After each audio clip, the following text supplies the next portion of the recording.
Murakaza neza ku Isumo TV, aho abashaka gutera imbere mu bumenyi bahurira. Niba utarakora subscribe, urimo gucikwa. Bakunzi bacu muraho, umwaka mushya muhire kuri mwese. Twizere ko mwawutangiye neza kandi twifuza kuzababera ushya n'ihirwe mukazatera imbere muri byose. N'abawutangiye nabi nimwihangane, hamwe n'Imana bizagenda neza. Karibu mu kiganiro cy'uyu munsi.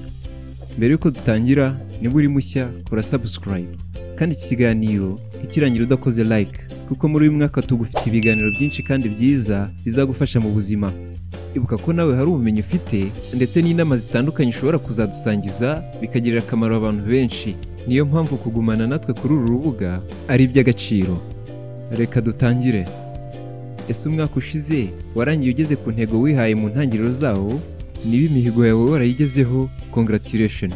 Niba kandi utarabigezeho, ushobora kuba warabitewe n'imbogamizi zitandukanye nk'uburwayi, kutabona support ku gihe, kuregeza, ibihombo n'ibindi, cyangwa se kuba utarawupangiye mu ntangiriro zawo.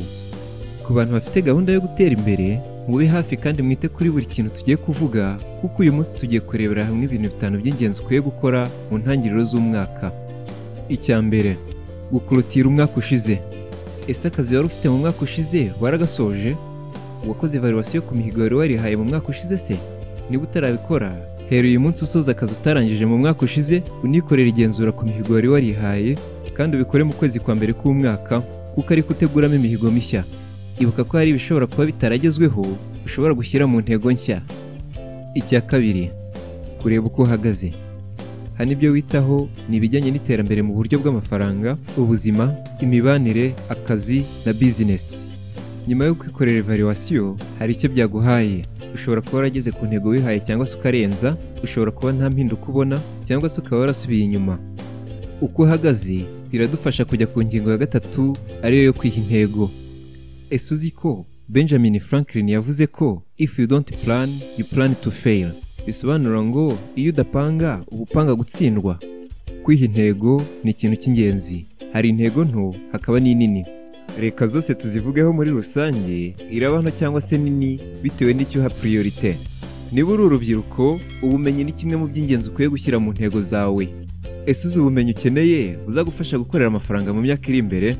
Twizere ko wahisemo neza domaine iberanye nawe, ndavuga ukunda kandi ushoboye, kandi wumva uzakora nka kariyeri yawe, kuko nibyo biguha orientation ku bumenyi ukeneye.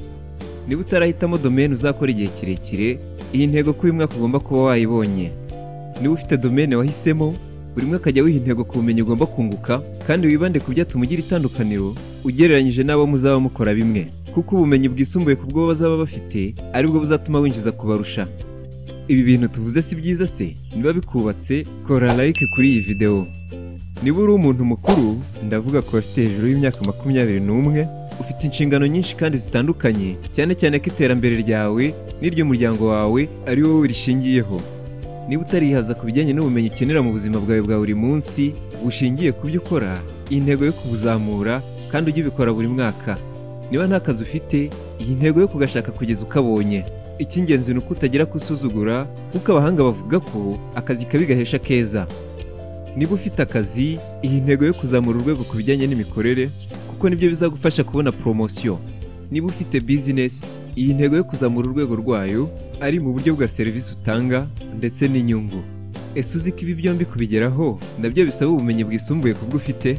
Impamvu nuko bituma wunguka tekinike na strategy nshya wazikoresha ibyinshi ku mikorere yawe bigahita bihinduka. Ikindi kintu ukwiye kwihaho intego mu ntangiriro z'umwaka ni ukunguka inshuti nshya kandi nziza mwafatanya guhindura ubuzima, ahanini bishingiye ku iterambere. Ntukibagirwe nanone kwiha intego ku kijyanye na emergency fund. Iki bacyita ikigega cy'ingoboka. Ubushakashatsi bwakozwe n'abahanga bugaragaza ko abantu 2% aribo bagira ikigega cy'ingoboka. Ese biterwa n'iki? Nuko burya abantu hafi ya bose bumva batakifuza guhura n'ibintu bibi mu buryo butunguranye. Ese uburwayi, ibiza n'impanuka hari ubwo biteguza? Guhera uyu munsi rero, iyi ntego ko nibura mu myaka 3 iri imbere igomba kurangira ufite ikigega cy'ingoboka gihagije. Ushobora kwibaza utese igihagije ni kingana iki? N'ubushobozi bwagutunga mu gihe cy'amezi 6 udakora. Ese uribuka ko tukiri ku ngingo ya gatatu ijyanye no kwiha intego? Mbere yo gukomeza, udufasha ukore like, kandi niba uri mushya, kora subscribe kugira ngo ibiganiro byacu bijye bikugeraho mu ba mbere. twizere ko ubikoze kandi urakoze cyane. Ikindi kintu utagomba kwibagirwa mu byo ukwiye kwihamo intego ni uguhanga ubundi buryo bukwinjiriza bwongera ku bwo ufite. Kwinvestinga simuzi icyo ari cyo se? No gushora amafaranga mu rwego rwo kugira ngo akubyarire andi. Byaba ngombwa akikoresha akaguha inyungu utavunitse, aribyo bita passive income. Ibi iyo ubikoze neza bituma ugira ubwigenge ku mafaranga cyangwa se ibyo bita financial freedom. Abo tumenyeranye kuri uru rubuga bamaze kubisobanukirwa kuko twabivuzeho kenshi muri video zatambutse. Niba ushaka kuba financially free, buri mwaka ujye wibuka kwiha intego yo gushyira imbaraga mu ishoramari rishya.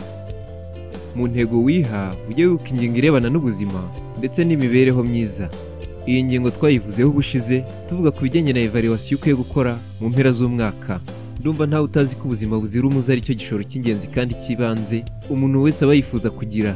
Ariko kubera ko uburwayi n'ibyorezo biza bidateguje, niyo mpamvu ari byiza cyane kugira ubwishingizi bwo kwivuza kandi bikaba mu ntego zawe za buri mwaka. No kugira imibereho myiza ari wowe n'umuryango wawe ni ikintu cy'ingenzi.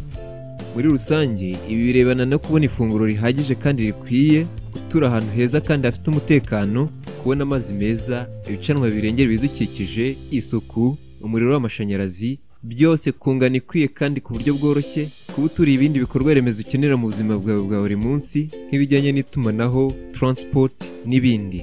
Ibi nabyo ni bimwe mu by'ibanze ukwiye gushyira mu ntego zawe za buri mwaka. Niba ushaka gutera imbere, indi ntego ukwiye kwiha ni ukwirinda no kugabanya amadeni mabi. Ushobora kuba ufite amadeni ariko utazi kuyatandukanya, utazi ideni ryiza ndetse n'iribi. Reka duhere ku ideni ryiza. Iri ni ideni uba warafashe ari iryawe ku giti cyawe cyangwa se ari irya business ukora, wareba ibyo warishoyemo ugasanga rikungukira ugereranyije n'uko uzaryishyura, kandi ukaba uryishyura ku gihe mu buryo bukoroheye. Muri rusange ugasanga riguteza imbere. Iritameze gutya riba ari ideni ribi kuko rirangwa no kukugora kuryishyura, inyungu z'ubukererwe ziri hejuru, gufata andi madeni kugira ngo urigabanye. Ibi byose rero birangira biguteye stress, bigatuma ugorwa no gukora indi mishinga yunguka, ugatangira gusubira inyuma mu mitekerereze ndetse no mu iterambere. Niba ufite amadeni mabi rero, iyi ntego yo kuyagabanya uhereye uyu mwaka. Indi ntego y'ingenzi ni ukunguka imitungo mishya kandi myiza. Mu ndimi z'amahanga, umutungo mwiza niwo bita asset, ukaba ari umutungo wongera agaciro buri munsi. Urugero nk'ubutaka, inzu, amabuye y'agaciro n'ibindi. Naho umutungo mubi bakawita liability, uyu ukaba ari umutungo utakaza agaciro. Hano urugero twatanga ni nk'imodoka, imyambaro, inzu yo guturamo yubatswe ku nguzanyo ya banki ifite inyungu nini kandi izishyurwa mu gihe kirekire n'ibindi. Niba ushaka gutera imbere, iyi ntego yo kongera imitungo myiza kuyo ufite kandi ujye ubikora buri mwaka. Ikintu cya nyuma udakwiye kwibagirwa mu ntego zawe z'umwaka ni uguteganyiriza izabukuru. Ubushakashatsi bwakozwe n'abahanga bugaragaza ko abantu hafi ya bose batangira gutekereza ku zabukuru zabo bageze ku myaka 50, bagatangira kuzigamira icyo cyiciro bageze ku myaka 55. Ese hagati y'imyaka 7 n'10 wakoze retirement fund ihagije?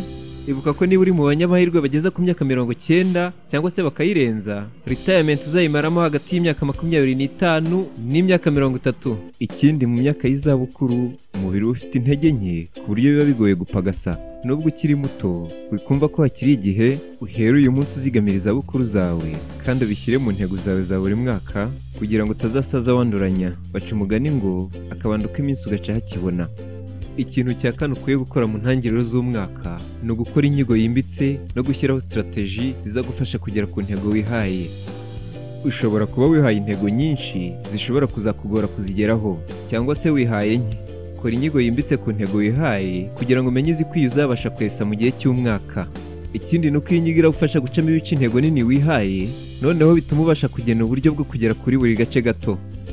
Ikintu cya gatanu ukwiye gukora mu ntangiriro z'umwaka ni ugukora budget y'umwaka.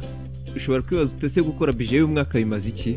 Ibintu byose twavuze mu ngingo yo kwiha intego kugira ngo bigereho bikenera ibintu byinshi. Gukora budget rero bigufasha kumenya ubushobozi bukenewe, ahanini bushingiye ku mafaranga, ibikoresho n'abantu uzakenera bagufasha kugera ku ntego wihaye. Ikindi iyi ngingo iratuma umenya neza niba intego zose wihaye uzazishobora. Niba utazazibasha, ushobora kugira izo ukuramo cyangwa se ukazisimbuza izindi.